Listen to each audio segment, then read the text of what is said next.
Rookie cop disrespects veteran detective, instantly regrets it. Phones were ringing, laptops were clacking, and there was a slight odor of stale coffee that lingered in the air. The precinct was bustling with the typical hectic energy that can be found there. In the midst of a sea of uniforms and suits, Officer Jake Carter, the rookie with a fresh face, walked in as if he owned the place. Jake had already established a reputation for being arrogant, brash, and a bit too eager to prove himself, and this was just 6 months after he had graduated from the academy training program. Although he did not have any scars to back up his claims of grandeur, he exuded the confidence of someone who believed he was destined for greatness. Detective Frank Malone was located at the other end of the room, where he was doing his work at a desk that was so cluttered that it seemed to have survived a storm. Malone, a grizzled veteran who had served for more than 25 years on the police, was a celebrated figure inside the department. His ability to solve problems was unparalleled. His instincts were razor sharp, and he had neither the patience nor the tolerance for bullshit. Even while he was the sort of law enforcement officer who could look down on a hardened criminal without blinking, he was also the kind of officer who would discreetly purchase a dinner for a homeless man without telling anybody about it. The foundation of his reputation was not fear, but rather respect, which was something that Jake had not yet fully grasped. It was a luxury that most rookies would kill for, and Jake had been given the responsibility of shadowing Malone for the day. But Jake did not view things in that light. Malone, in his view, was nothing more than an antiquated relic, a dinosaur who was incapable of comprehending the current police system.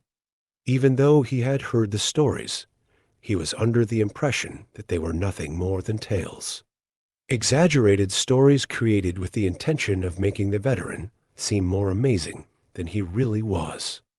In the process of approaching Malone's desk, Jake did not make any effort to conceal his smile.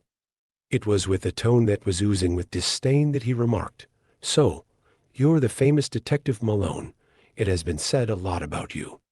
It's up to me to decide whether or not the legend lives up to the hype." While Malone was examining the case file, he did not even glance up from what he was doing. The tone of his voice was low and gravelly as he said, "Carter, right? Take a seat. Also, get rid of that attitude. It is not your goal to impress anybody. You are here to learn." Despite rolling his eyes, Jake sat down in the chair. Malone was going over the specifics of a cold case, which was a missing persons file that had been collecting dust for years. He spent the next hour squirming as Malone went over the information so painstakingly. To Jake, it seemed to be a pointless use of his time. The question that he eventually blurted out was, "Why are we even looking at this? This case dates back to the past. We need to be out there capturing the actual criminals, don't you think?" After putting the file down in a deliberate manner, Malone locked Jake with a gaze that could effectively freeze lava. It was in a voice that was dangerously calm that he questioned, "You think this is a waste of time?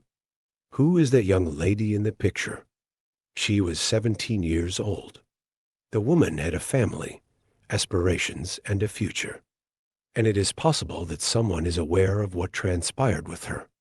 However, because you do not find her to be exciting enough, let's simply forget about her for the time being.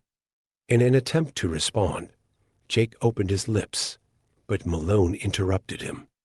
"You think you're very cool since you did so well at the academy, don't you?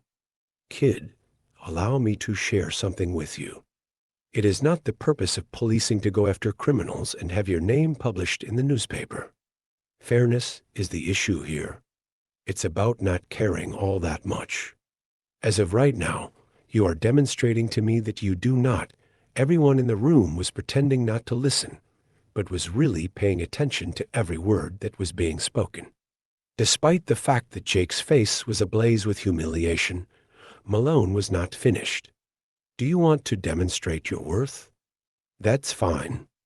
See what you have to offer, shall we?" Malone hurled a pile of documents onto the desk in front of him. These are instances from the last 10 years that have not been solved. Choose one.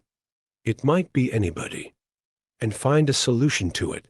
After a moment of hesitation, Jake reached for a file at random. It was a burglary case from 5 years ago. A theft from a jewelry shop, and there were no leads involved. This one, he responded, attempting to convey an air of self-assurance. Malone gave a little nod. You have a whole day to react. I want to test you to see whether you are as good as you believe you are. It was a frenzy for the next 24 hours. Jake became involved in the investigation with the intention of demonstrating that Malone was incorrect. After conducting interviews with witnesses and reviewing surveillance video, he even managed to locate the business owner, who had retired at that point in time. However, the more he delved, the more he became aware of how incomplete his knowledge was. The investigation seemed to be a maze of dead ends and queries that were left unanswered. During this time, Malone observed Jake from a distance, remaining silent save for the odd shake of his head in response to Jake's beginner blunders. Jake had reached the point where he was both fatigued and irritated by the time the clock ran out. Still, he had not solved the mystery. It was not even close to being true. Which is, Malone inquired about the time that Jake had finally shown at the station. Jake let out a dejected sigh. My inability to find a solution. Malone gave a little nod, not rudely. That's good. It is now clear to you what it is like to be unsuccessful. Additionally, you are now aware of the reason why we do not give up on cases, regardless of how old they are. Embarrassed, Jake peered down below. In a low voice, he expressed his regret. I had no idea what it was before. However, I do now. A clap was given to him by Malone on the shoulder. You've just taken the first step, child. So, let's go to work right now. There is still a girl out there, and we are not yet finished searching for her. That day marked the beginning of Jake's shift in mindset. He began to pay more attention to what was being said, to speak less, and to treat the work with the respect that it deserved. And it was under Malone's direction that he started to develop into the type of law enforcement officer he had always envisioned himself to be, not just a good one, but a great one. In regard to Malone, it was the last time he ever brought up the event. Malone would sometimes offer Jake a little nod of approval once he solved a difficult case or went the extra mile for a victim. However, this was only very seldom the case, and it was more valuable to Jake than any medal or honor he could have received, mostly due to the fact that, in the end, it was not about being the greatest. It came down to doing what was morally correct. This was a lesson that Jake would remember for the rest of his professional life at the very least. After a few months had gone, Jake Carter showed no signs of being the brash rookie that he had been when he had first entered the department. He wasn't the same officer anymore. He was a far better cop. His days were spent following Malone about, taking up every ounce of knowledge that the seasoned investigator had to give that he could. In spite of the fact that the data appeared to lead in a different direction, he learned to trust his gut instincts, to read people, and to pay attention to the silences that occurred between their remarks. Most significantly, however, he gained a sense of humility. Jake was not an exception to Malone's ability to humble people, without breaking them, and Malone had a way of doing. On a dreary Tuesday afternoon, the precinct received a call that would alter the course of events dramatically. Out on the outskirts of the city, a corpse had been discovered inside of a warehouse that had been abandoned. There was no identification on the victim, who was a young lady in her early 20s. There was just one gunshot wound to the head, and there were no evidence of fighting. On the wall, there was a mysterious message written in blood that said, "The past never stays buried." The site was a bleak one. There was a case that Malone and Jake were assigned to during the time that they were standing in the warehouse with the broken windows and the rain tapping on them. Jake had a shudder that ran down his spine. It seems as if this lawsuit was more of a personal matter than anything else. He had no explanation for it, but there was a palpable sense of discomfort in the air. Malone squatted down next to the corpse, his keen eyes scrutinizing every aspect of the situation. He mumbled, "This wasn't a random occurrence. There was a message in this." "But who is it for?" Jake wore a frown. "Do you believe that it is connected to something more significant?" Malone gave a little nod. "The situation is familiar to me. Someone who has done this previously is responsible for the message, the accuracy of the murder, and everything else about it.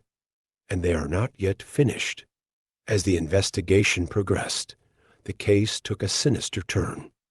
A college student named Sarah Collins, who had been reported missing 2 weeks previously, was recognized as the person who had been murdered. Her accounts on several social media platforms created an image of a young lady who was brilliant, ambitious, and had a love for journalism. In contrast, her last message, which was dated on the day before she vanished, was cryptic. "I believe I discovered something significant.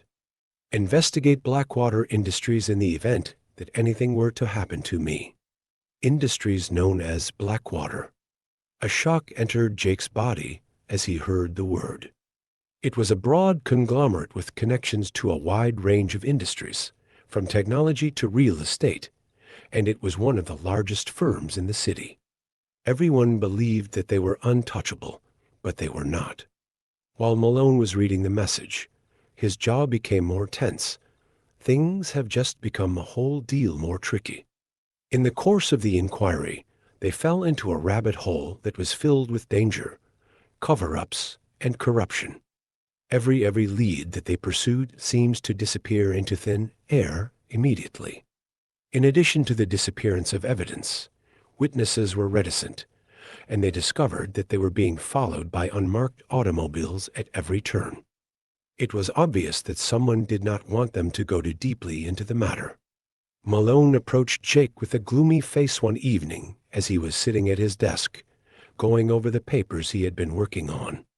During the conversation, he threw a folder onto the desk and said, "We have a problem." Inside were photographs of Jake, including him leaving his apartment, going out to get coffee, and even going to see his mother.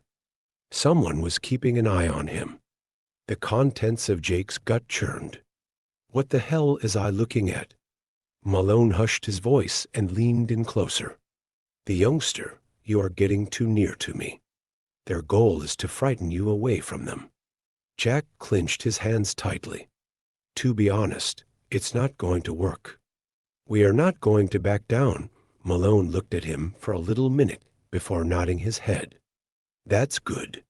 In spite of this, we need to exercise caution. It is not merely a murderer that we are fighting against. One of our adversaries is a system. On top of that, if we are going to bring them down, we are going to want evidence." Unexpectedly, the breakthrough was brought forth by its origin. A flash drive that had been concealed in Sarah Collins's dorm room had been left behind by her. It was filled with hours of taped conversations, papers, and photographs, all of which pointed to a major conspiracy that included Blackwater Industries. The corporation had been illegally dumping hazardous trash in low-income communities, covering up the health catastrophes that had resulted from this practice, and suppressing anybody who attempted to expose the company's actions. The narrative had been on the verge of being revealed by Sarah. Far too near. After gathering all of the evidence, Malone and Jake presented their case before the district attorney. But the battle was not yet done, even at that point.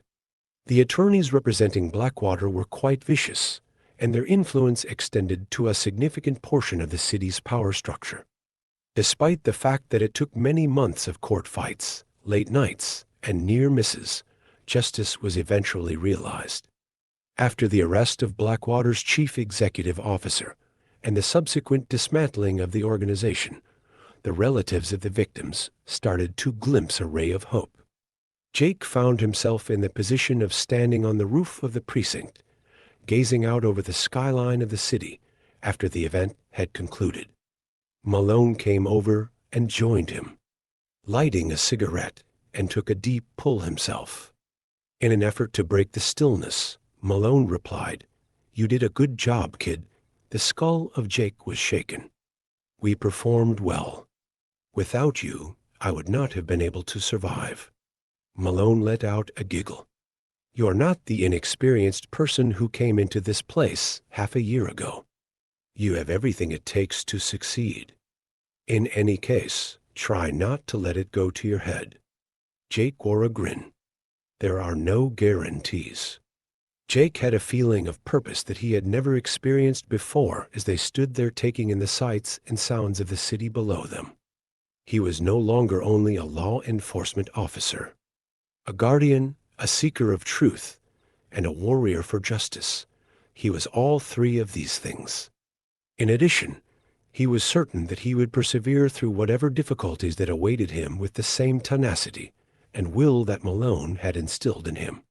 The reason for this is because, in the end, it was not about the glory or the badge. The individuals that they served, those who were unable to defend themselves, were the focus of their efforts. For him, there was a purpose that was worthy of devoting his whole life to. Is this an end, or is it only the beginning?